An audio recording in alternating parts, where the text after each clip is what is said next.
A lottery drawing, like no other, was held on December 1st, 1969, at Selective Service National Headquarters in Washington, D.C. This event determined the order of call for draft inductions during 1970 for people born between January 1st, 1944 and December 31st, 1950. For the first time in 27 years, the call to bring young men to war was back. And here to give more information on the Vietnam draft is Bob Dumont. It is December 1st, 1969, a regular Monday night, and many people were settled in and watching TV before getting ready for bed or work the next day. For those gathered around the TV, at about 9 p.m. Eastern, CBS interrupted their television show of Mayberry, RFD, to broadcast the Vietnam Draft Lottery. The lottery was the outcome of a change to the Selective Service laws enacted just 5 days earlier by President Nixon on November 26th. He felt the United States needed more manpower to win in Vietnam. Because of that, the first draft in 27 years was instituted. If I could take you back into the living room of 1969, it would be of a family gathered around a small TV, or perhaps listening to a radio in the background. The voice they were listening to was that of CBS announcer Roger Mudd, delivering the harsh news of how everyone's holiday was about to come to a halt. A New York congressman by the name of Alexander Perney, who was the ranking member of the Armed Services Committee, was about to give those viewers the birthday present nobody wanted.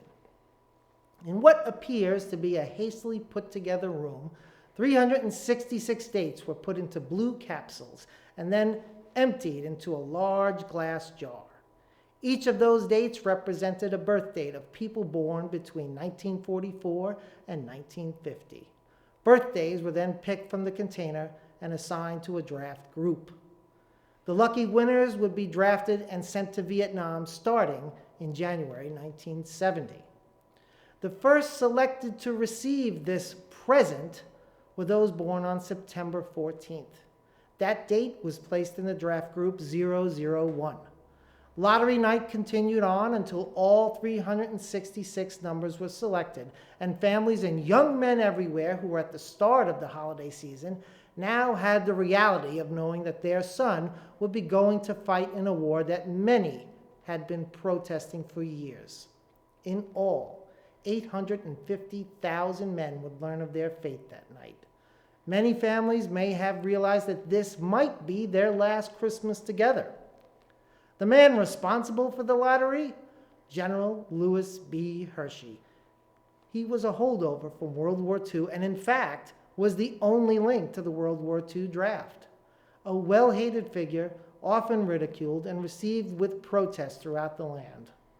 While he was to be imminently reassigned from selective service, he did manage to stay on long enough to institute the Vietnam draft.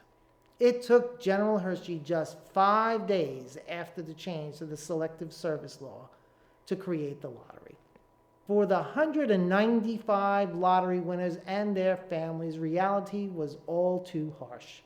Efforts to avoid and evade the draft in the United States were widespread, and unlike World War II, a great majority of Americans were just not in favor of sending our brightest, most vibrant, and youngest overseas for a cause that just was not popular. Draft card burnings, protests, and even emigration were common. The draft ended in 1973 due to many problems, including the widespread protests. However, for those lottery winners, the pain of that first day in December 1969 and watching their birthdays being put up on a board would change their lives forever. If you're enjoying this, please go to our website, www.brewstertheater.org, and help us get through the rest of these months.